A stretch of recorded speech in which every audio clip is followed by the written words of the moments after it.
Welcome to Maple Leaf Numismatics.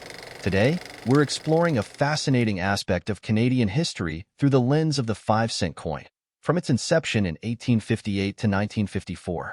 Before we delve into the specifics of these coins, let's consider a crucial concept: money as the sinews of war. As noted by the Bank of Canada, during ancient and medieval times, rulers sometimes debased their coinage or reduced the weight of coins to help finance wartime expenditures. This practice was not limited to the past. Modern governments have similarly altered their monetary systems, leading to inflation and requiring measures like wage and price controls to manage rising costs. In times of war, the pressure on economic resources often leads to significant changes in currency. For instance, during the gold standard era, countries at war would suspend the convertibility of banknotes into gold to conserve precious metals. This led to a rapid disappearance of gold and silver coins from circulation, replaced by paper money. In extreme cases, such as World War II, nations turned to alternative materials for coin production due to shortages of critical metals like copper and nickel.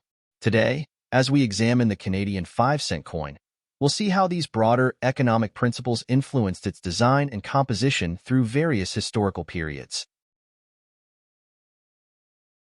Our story begins in 1858 when Canada adopted the decimal currency system, marking a shift towards modern monetary practices. By July 1st of that year, Canada's first coins, including the 1 cent, 5 cent, 10 cent, and 20 cent pieces, were minted in England. On July 17, 1858, Queen Victoria approved the designs for these coins, including the 5-cent piece. The initial obverse design for the 1 cent coin was rejected due to its resemblance to the bronze coins of Emperor Napoleon III of France. This set of coins represented Canada's first steps toward establishing a distinct and functional currency system. In 1870, Canada introduced its first silver 5-cent coins. These coins were similar in design to earlier issues, but featured Queen Victoria with a crown, marking Canada's transition to a dominion. Fast forward to the early 20th century.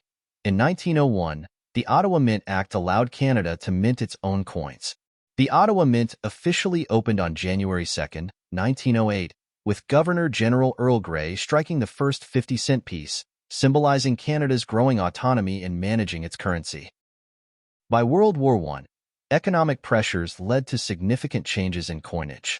In 1919, rising silver prices prompted Canada to switch its 5-cent coins from silver to nickel, a more economical choice. This decision reflected broader wartime financial strategies where resources were redirected to support the war effort. The phrase "money as the sinews of war" becomes particularly relevant here. During wartime, governments often debase currency or shift materials to manage economic constraints and support military expenditures. As the Bank of Canada notes, with copper and nickel being critical ingredients in the manufacture of armaments, national mints made emergency coins from cheaper, less desirable metals such as aluminum, bronze, iron, and zinc. This practice ensured that valuable metals were conserved for war production. As World War II unfolded, Canada faced the challenge of maintaining its coinage amidst resource shortages. In August 1942, the 5-cent coin was redesigned to a 12-sided shape and made from a copper-zinc alloy called Tombac, conserving nickel for military use. In 1943, the 5-cent coin was further redesigned with a V on its reverse, symbolizing victory and boosting morale during the war. The V design, inspired by British Prime Minister Winston Churchill's speeches, became a rallying cry for the Allies. The torch at the coin's center represents sacrifice and the enduring flame of freedom, encapsulating the spirit of unity and determination of the Allied forces. The edge of the coin carries the inscription, "We win when we work willingly," capturing the wartime spirit and emphasizing the importance of collective effort. Churchill's emphasis on victory as a symbol of perseverance and courage is reflected in this design, making the coin a potent reminder of the wartime effort. By December 1943, Canada switched to chrome-plated steel for the 5-cent coin to further conserve resources. These changes in coinage reflect Canada's broader wartime strategy of repurposing materials to meet pressing needs, and the V for Victory coin stands as a powerful symbol of the era's resilience and resolve. In late 1943, 8,000 Tombac 5-cent coins were produced, but they were dated 1944. Today, only one of these coins is known to exist, certified as VF35 by PCGS. This rare coin was sold at auction for approximately $52,000. In 1946, the government recalled 5,033,403 Tombac 5-cent coins from circulation, further increasing the rarity and value of the surviving 1944 Tombac variant.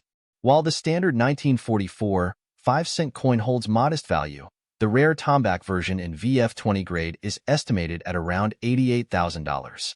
After World War II, Canada transitioned back to using nickel for its 5-cent coins. On January 2, 1946, a proclamation established the coin's design and composition in nickel, marking the end of wartime alterations. In 1950, a national competition was held to design a commemorative 5-cent coin for the 200th anniversary of nickel's discovery. The winning design highlighted the continued importance of nickel in Canada's currency. However, due to the Korean War's demands, the production of these commemorative coins was suspended, and the beaver design was resumed, albeit in steel plated with nickel and chromium. In 1955, the composition of the 5-cent coin was changed once again. The 5 cents was returned to nickel, and the design featuring the beaver, which we still use today, remains. The Canadian 5 cents offers a unique perspective on how global events shape national currency. Its history, from early designs to wartime adaptations and post-war changes, reflects Canada's economic evolution and resilience. Thank you for joining us at Maple Leaf Numismatics.